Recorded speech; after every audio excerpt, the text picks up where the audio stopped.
We got 4 magnets, one on each of these appringers on each side. So there's 4 magnets on each side. And now you're going to watch this thing keep rolling and rolling and rolling. And then it's going to start kind of slowing down on one side and speeding up on the other. That's not momentum. Somebody's going to tell me those magnets aren't there affecting one another doing work. And then one of them's going to speed up while the other one slows down. And if you stay here long enough, they start actually kind of going backwards on you. You see the difference in speed now? You see it isn't just slowing down and stopping, is it? Now, by the way, we could set this up in such a way, in the right kind of an array, that they just sit there and go all the time. But if we did that, we'd be giving you too big a clue, and then I'd have to kill everybody in the room here. So I figured instead I'd just show you that there's something weird about normal momentum. Go ahead and hit that one there. He's going to slap this little guy here, too, and you can see some really weird stuff happening. One wheel slows down and the other one speeds up.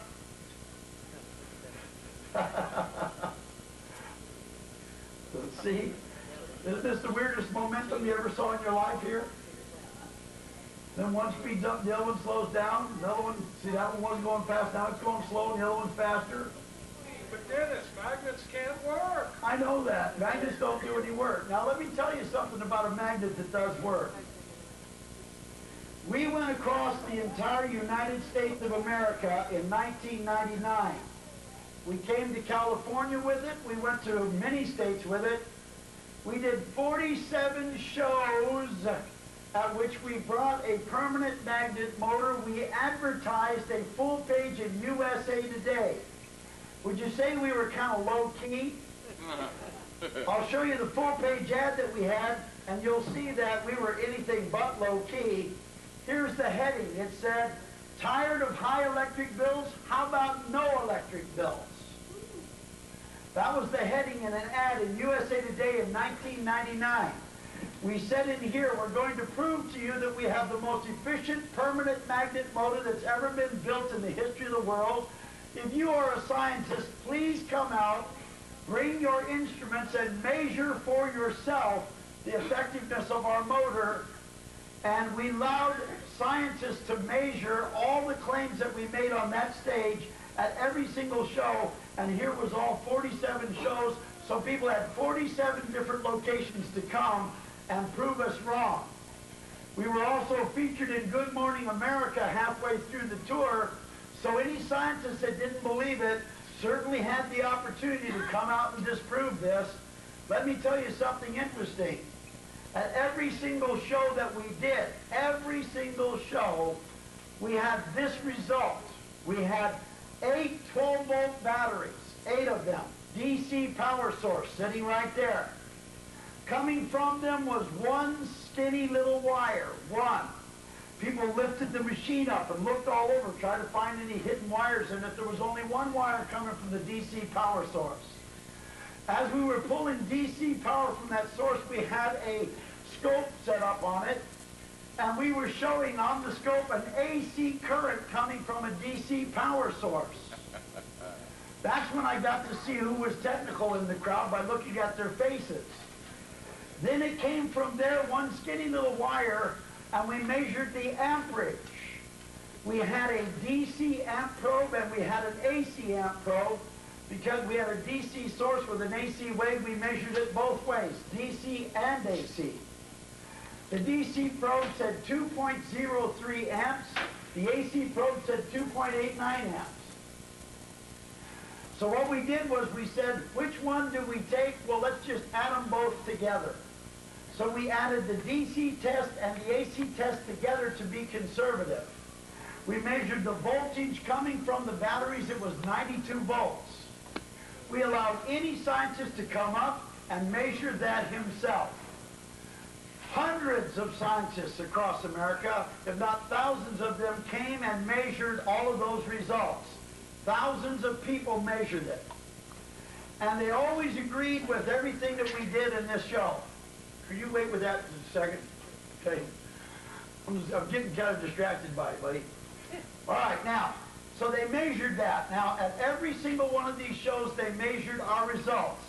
We were getting 92 volts coming from the power source, and we added those amps together. We had 453 watts of power coming from our DC batteries going into our motor. The motor was 8 inches in diameter and about 2.5 inches in depth.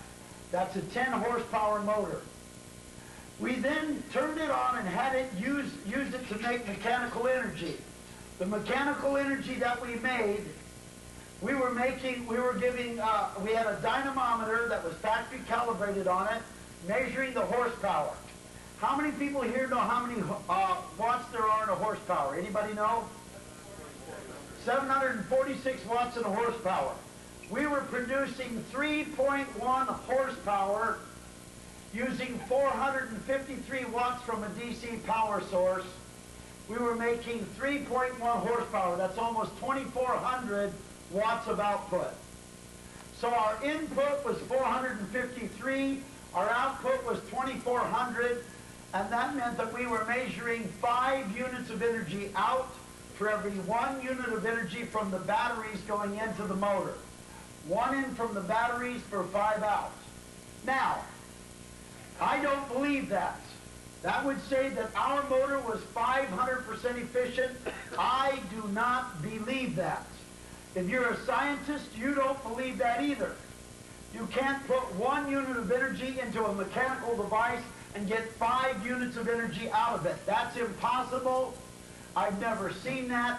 I don't believe I saw it on the stage all 47 times, even though all of the results of ours and everybody that measured it all concurred that it was happening. Now, the reason why I don't believe that is because you've got to get more energy into a machine than you put out. Here's what I believe. I believe we were taking 1 unit of electrical energy from the batteries, putting that into our permanent magnet motor, and finessing the magnets in a way that we were getting at least 5 units of energy out of the magnets themselves. And we were showing an output of 5 units of energy out for probably more like 6 units of energy going in. 1 from the battery, 5 from the magnets. That's what I believed happened. So I believe that we proved right then and there that magnets do indeed do work with our permanent magnet motor.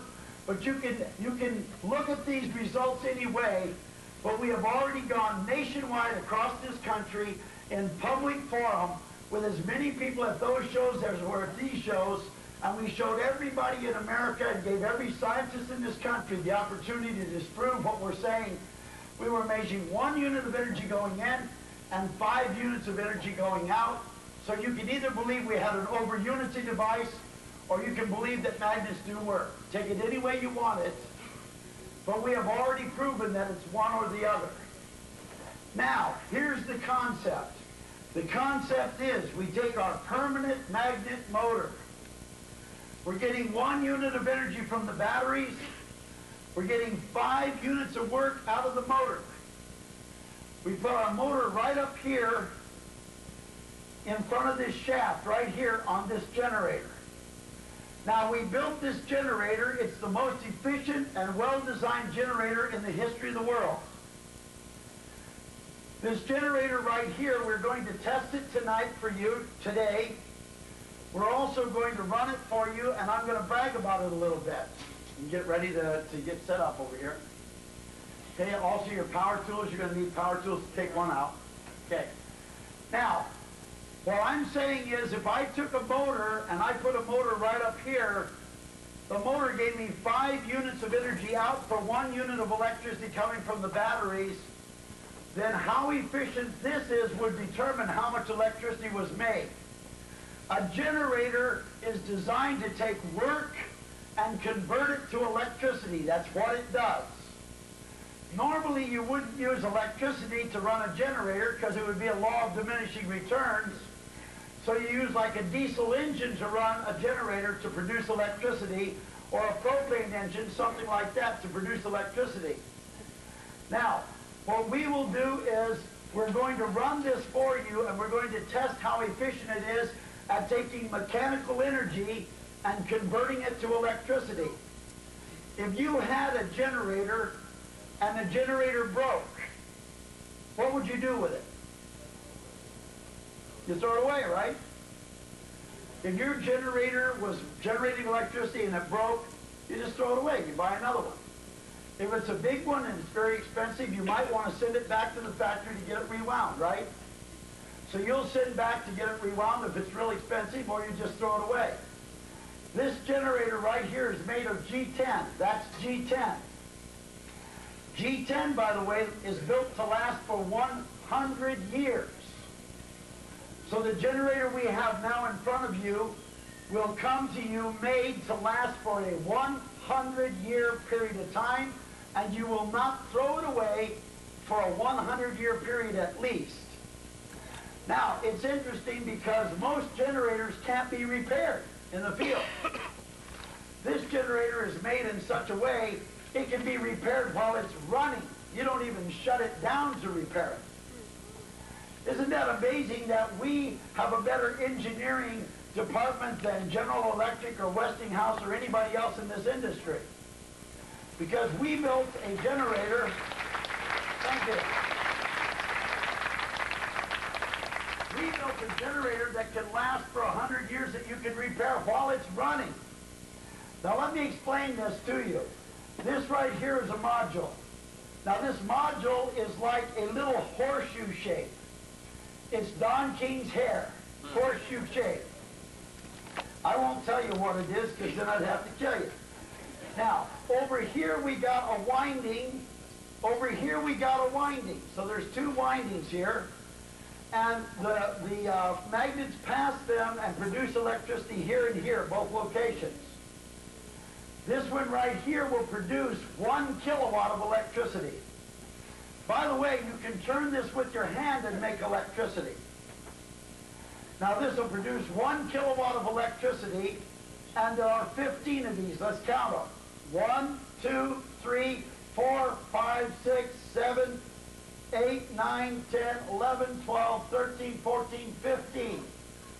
We started here with the numbers, 15. How many kilowatts of electricity can be made with this generator on this side? 15 kilowatts. Now if we come along behind it, on the back of it we have another set of windings. So there are 15 of them back here, and there are 15 of them over here, and they're like this. This is like this is like this, and so they're producing electricity as the magnets go through both sides. Over here we got 15 kW, over here we got 15 kW. How many kW is the whole unit?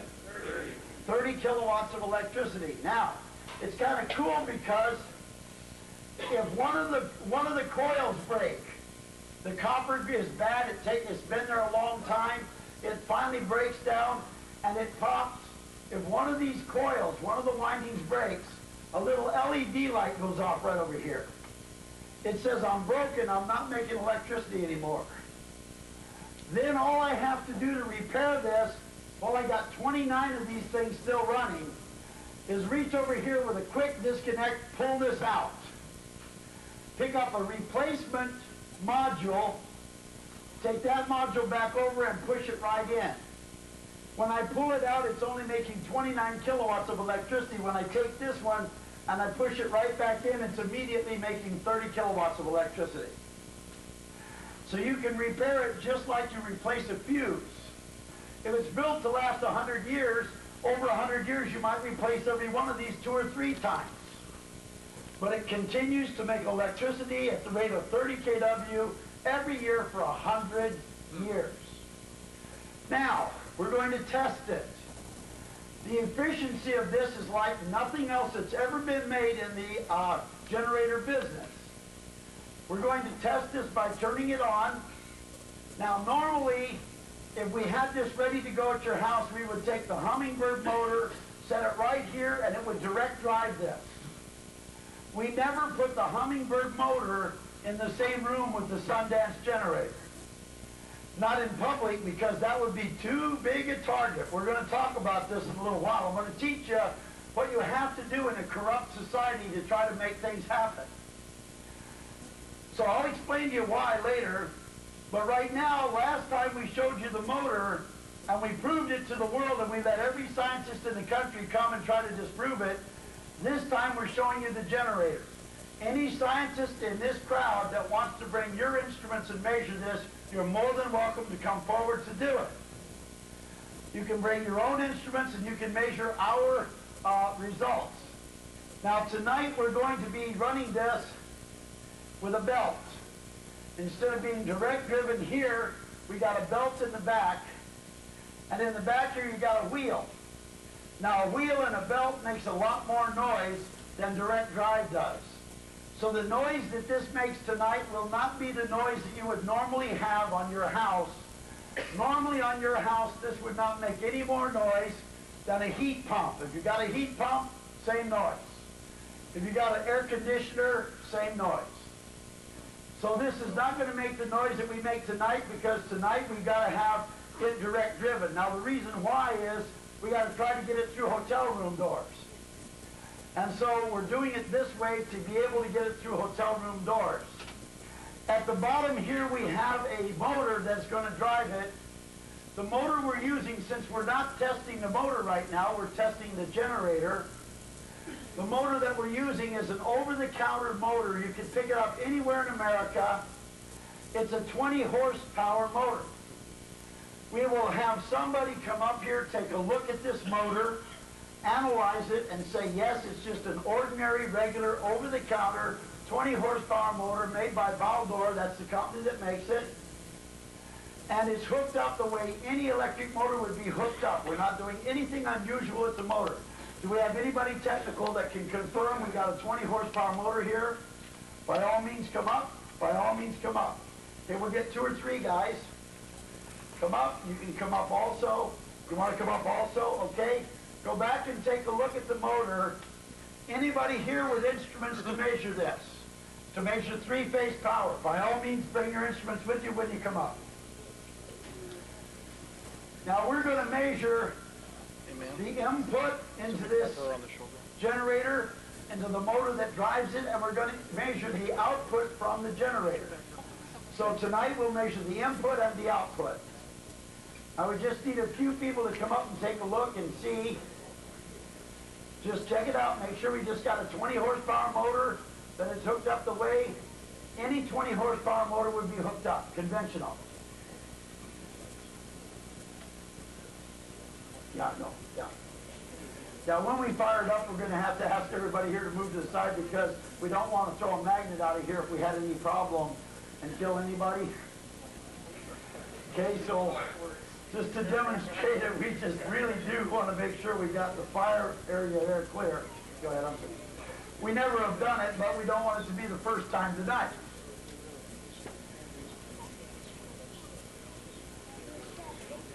Yeah, so we have our own generator, because the hotels, we come to some places they don't have the power we need, so we just brought our own power.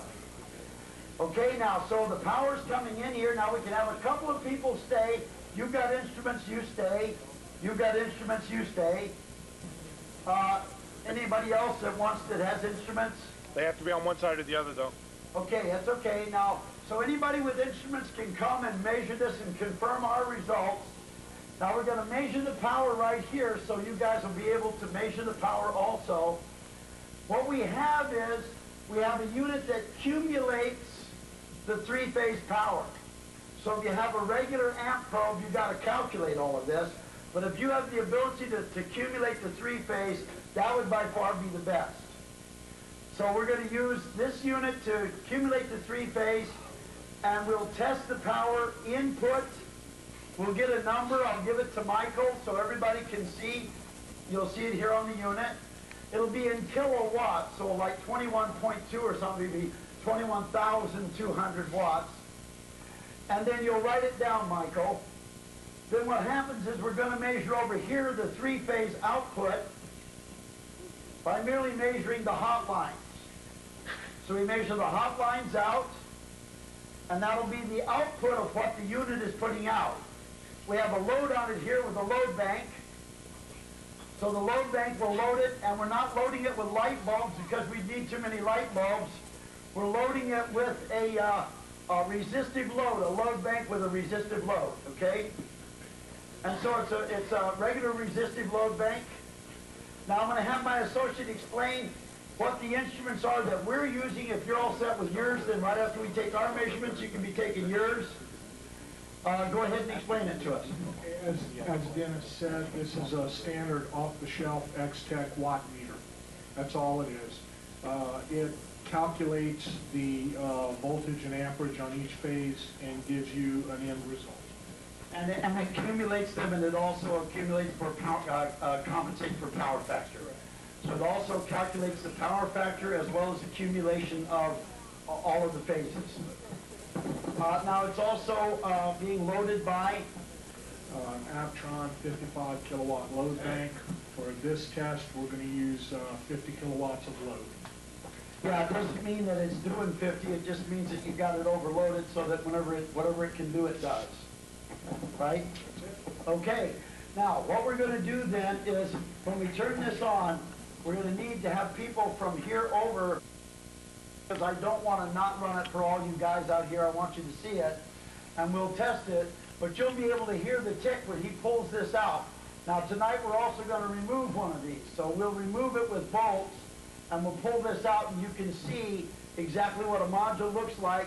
While it's running, it will make X amount of noise. When he pulls it out, it'll be making the same noise. When he puts it back, it'll be making the same noise. So you'll see what I'm talking about, but when he has it out, you'll probably hear bam, bam, bam, bam, bam, because this is making noise, and here we have some difficulty with the unit right now. You're going to see that, exactly what the output voltage of the unit is. We're going to measure it for you. Now, but it is handicapped tonight with that sound, but we're going to run it anyway for you, because I'm not going to disappoint you guys by not having it run, and it should be about what it normally is. I don't know what the RPMs are. 700 RPMs, 700 RPMs. Basically, it'll run at any RPMs. All right, now, so we're going to go ahead, and then he's going to use pneumatic tools to pull this out. Now, by the way, normally you wouldn't use pneumatic tools, but on the road, I'm bouncing this in and out of hotels, and we're going 20,000 miles with it. So I don't want to mess it up, so that's why we have it in with tools. Normally, there'd be a quick disconnect. You just pop it out and pop it in, but you wouldn't send it 20,000 miles, bumping miles up and down and inside hotels. All right, so with that said, why don't we go ahead and turn it on. Now, guys back here, I'm telling you, either get out of the way or you're at your own risk. Okay, disclaimer says that if anybody over there gets hit with a magnet or anything, I've tried to warn them, right? Lots of witnesses? All right. Okay. All right, go ahead. You can hear it knocking. Hear it knocking? Okay, we got a load on it.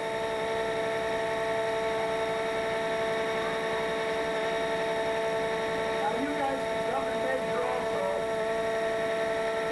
So let him measure first, and then after he measures, you guys can measure.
Now let's talk about it.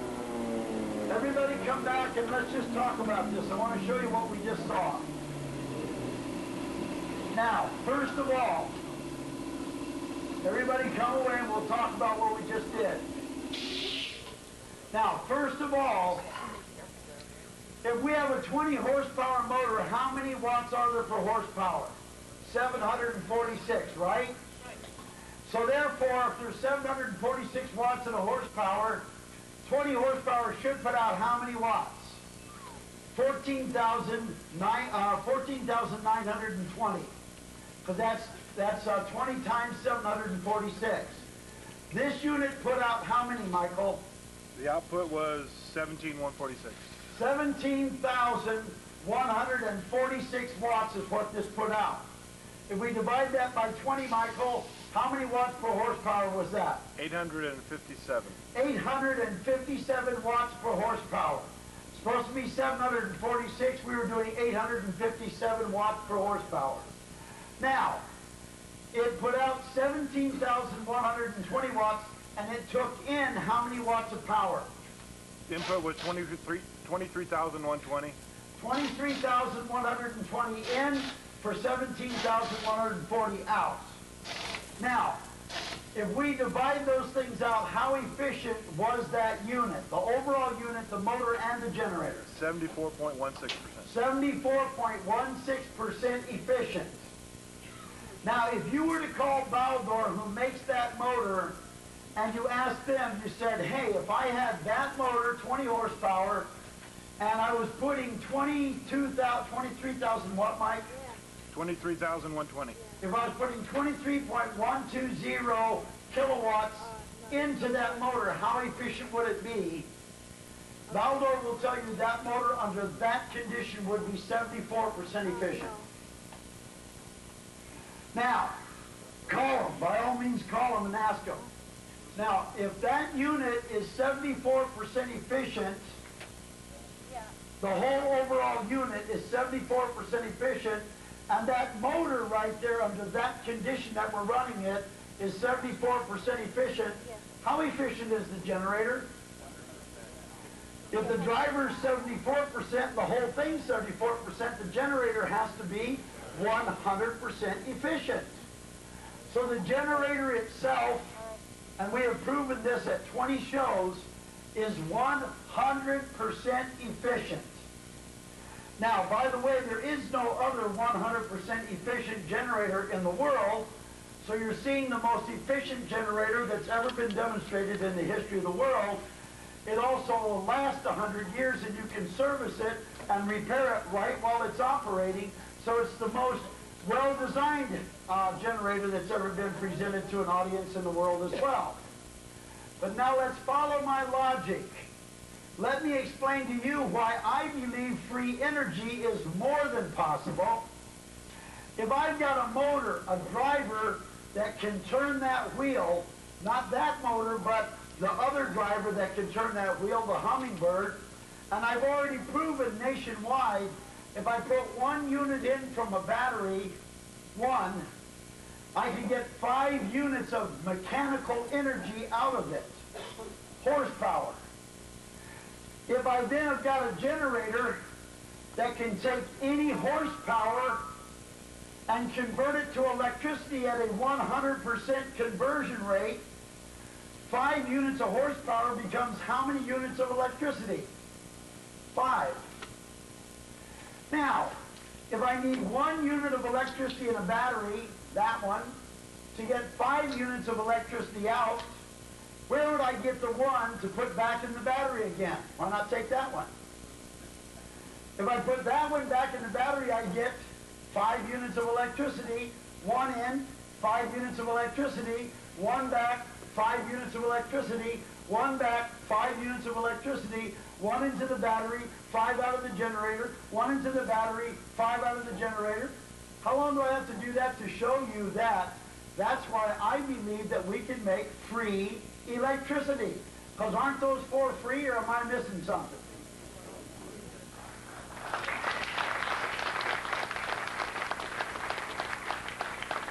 And the cool thing is that we gave every scientist in this country the opportunity to disprove it, and they haven't been able to.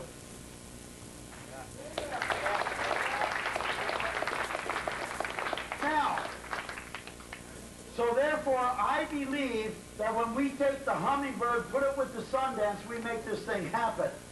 Now, somebody could say to me, have you ever put the hummingbird with the Sundance? I would be lying if I said I never had, because I have a picture of it, and you guys are distributing it all across America, the hummingbird sitting up there with the Sundance, but that was only a photo op. I have never said that publicly that I have ever publicly put that Sundance generator with the hummingbird motor. I have never said publicly I have ever run the two of them together. Maybe I still don't know what would happen if I ran them together. Yeah, right. Maybe I don't. And certainly, since I don't show you both of them together, you don't. But you can imagine that if I had a jar of peanut butter and I had a jar of jelly, whether or not I could make you a peanut butter and jelly sandwich. And one of the reasons why we stay the way we stay with this is because we've already had experience with the corrupt politics in the United States of America. Some of you may not have experienced this, but I have. Now, in 1989, in a court of law in the United States of America, in fact, in a court of law in the state of California, I proved that I could take energy out of the air and make electricity for free. I proved that in a court of law in this state. The sad part about that is that not one of you have ever turned on a television set and heard the media tell you that that happened here in 1989. Nor have you ever read a newspaper article, nor have you ever read about it in Newsweek or any of the magazines, nor has any TV talk show host ever been willing to do a story to tell the American people that that has already been proven in a court of law. But the fact of the matter is it was proven, and the reason why is because in 1987 in this state I was arrested for saying I can make free electricity. I was arrested for that. So now I guess that's a major sin. And so when I was arrested for that, I was arrested for fraud. And I was going to go to prison for 40 years, and I would still be in prison had I not proven that in the court of law. But after I did prove that in the court of law, all the criminal charges against me were dismissed. Now, do you think your Attorney General would dismiss all the charges against a person, or your prosecutor in that state, in that county, would dismiss all the charges against a proved person if they couldn't prove that they can make electricity for free in a court of law? So the charges were all dismissed, and I was let go. I was a free man. I went across America counting on the press to tell everybody the story, and then I got to learn what the press is all about. Freedom of the press belongs to whoever owns the press. And the guy that owns the press is the same guy that owns the fossil fuels and the same guy that owns the banking system that is connected to the fossil fuels industry. The Rothschilds. And the Rothschilds and Rockefellers, and believe me, I've been investigated by both of them. I had a personal conversation with one of them. Asked me at the end of it if I thought I was going to need any money. I said, you'd be the first person I'd come to if I thought I did. Anyway, he called me because he wanted to know if I was serious when I ran this ad in the paper. Called me up and he said, me and some of my associates are trying to figure out if that's just a misprint or what. He says, are you serious? And I said, well, is a heart attack serious? Because that's how serious I am. He says, well, you realize, of course, you're going to antagonize every Attorney General in the United States. I said, you think so? That's what I'm trying to do. And so he said, well, he says, I think you're going to achieve the job.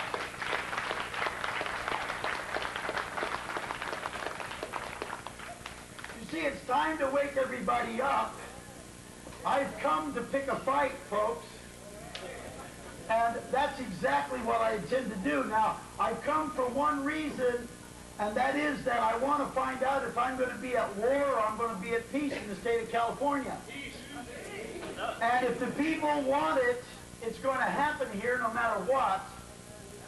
And I am not going to ask your governor if I can do this in your state because I'm an American.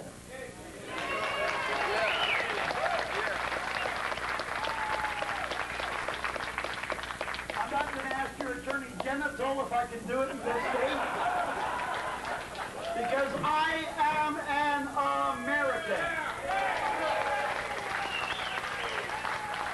What I'm going to do is I'm going to ask the people if I can do this in this state. Yes, you may. Because you are an American too.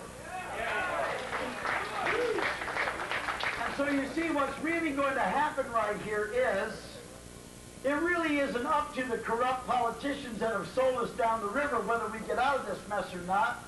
It's up to the people themselves. Now, I'm going to show you because the people that have got my people in bondage, and by the way, since I'm an American and you're an American, anybody that's got you in bondage has got my people in bondage. And since these people have got our people in bondage, I can't say let my people go because the line was already taken. But what I am going to say is, I am going to say that I am a man of God. I love God from the top of my head to the bottom of my feet. In this entire presence, there's only one thing that makes it worth a grain of sand, and that is that the Holy Spirit dwells in it. Yes. I really don't care who I offend by saying that, because anybody who I offend as a human being is probably somebody just about to accept God. That's why you get so offended. So that's cool. I'll welcome you to my family any day. But let me tell you something. God is sick and tired of bringing technologies to inventors because no man creates anything. God creates everything.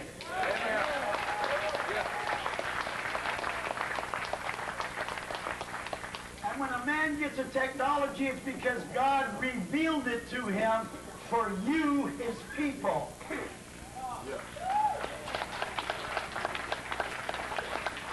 Now let me tell you something, folks. God has revealed much to this old hunk of clay over here, because not only has he revealed this to us, he has also revealed to us technologies that should make your electric utility company quake in its boots.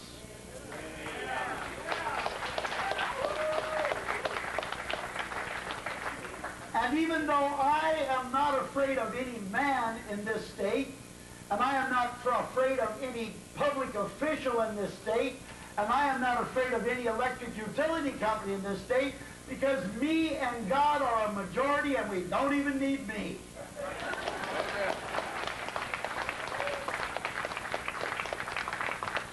But God has revealed to me technologies just like he revealed some stuff to Moses before, and I'm not comparing myself to that by any means. But he has revealed to me some technologies that if they don't want to come along easy, we're going to drag them along hard.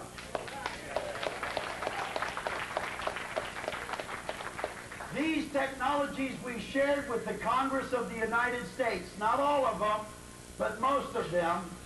How many people know that the Congress of the United States passed legislation to deregulate the electric utilities company? How many people know I caused it? Well, I've got some people that have been reading some stuff. I did cause it. In 1996, my company went on a tour across America, and we ended it in Washington, D.C. We did a show for the Congress of the United States. What a weird con man I am. I invited the U.S. Attorney, Janet Reno. I gave her a gold engraved invitation to come. I invited the head of the FBI, the CIA, the BATF.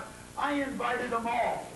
I invited every federal government agent and employee in the entire Washington, D.C. area, 1,400 of them, to attend this absolutely free. In the show that we did for the Congress of the United States, we invited every United States senator. Your 2 senators in California either attended that show or signed for a copy of it. They have seen it. Don't ever let them tell you they haven't. Every member of the House of Representatives, every single one of them were invited to come. The ones that did not come, we walked up all the halls of Congress and we made them sign for a videotape copy of the show. Every single one of their signatures are on file. So they all saw it.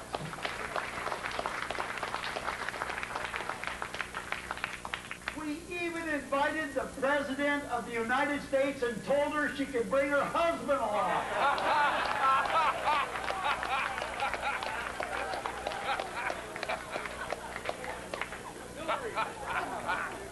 Now the show that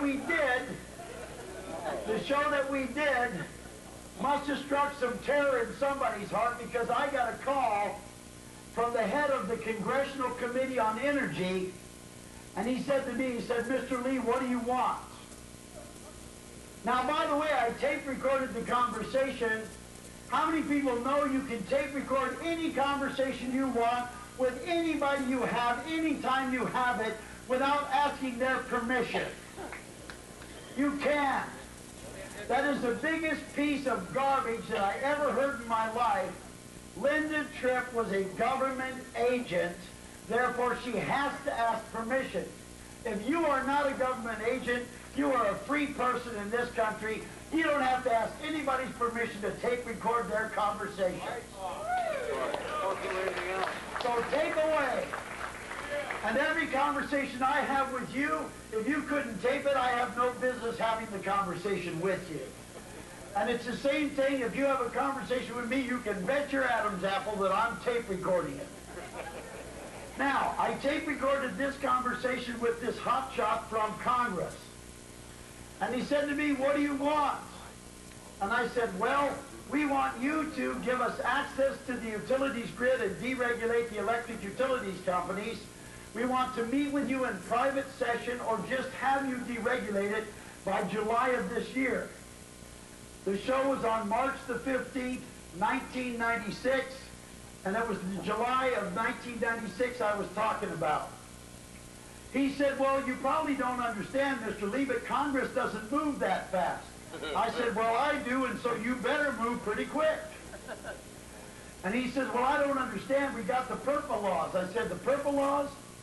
Where the electric utility company can screw any man in this country if they want to at random? No, thank you. If you ever mention that to me again, this conversation will be over." He says, "Whoa, you don't have to get upset." I said, "I am upset. I want you to meet with me in private session before July of this year, and if you don't meet with us in private session or deregulate it, we're just going to go across America and deregulate the darn thing for you."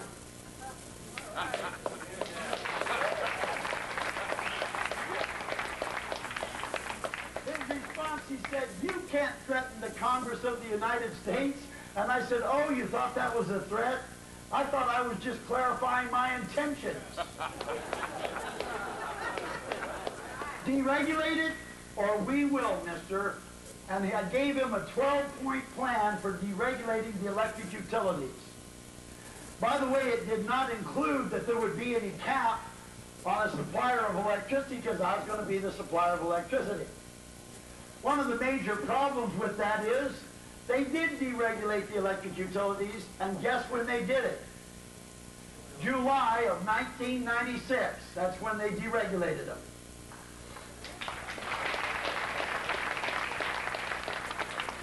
I guess you can threaten the Congress of the United States. Anyway, now let me tell you what they were so excited about. We proved to them that if we ever had a electric utility company, your electric utility company would go to the ground. We can collapse your electric utility company, and we can collapse the entire financial system that is based upon it, because the energy bone is connected to the economy bone. We could bring the infrastructure of the United States to its knees with the technologies that we have. Yeah. Now, by the way, there's nobody besides the banking system that deserves that more, but that is not our intention. We are not mean-spirited people. We're men of God. We're here to do a good thing. We're Americans. We love our country. We want to lift our country up. We want to do a good thing for our country. So we said to the Congress, if you'll deregulate it, because those electric companies are going to think they're big and we're little, and guess what? They're going to have bloody frogs in the rivers. And so let me tell you something. We have got the technologies that if we ever had a war with your electric company, don't pray for me, pray for them. I'm going to tell you some of them, and I'm going to show you some of them. I'm going to show you what we showed the Congress of the United States and a little bit more. I'm also knowing that there's an electric company executive out here in the crowd, and I definitely want to deliver a strong message to you. I know that there's some G-men, some people from the government, and I want you to get the message as well. So I'm going to give you a little sample of the war chest just so you get an idea what things could be like. Now, we have a concept that was invented by a man named Nikola Tesla. Yeah.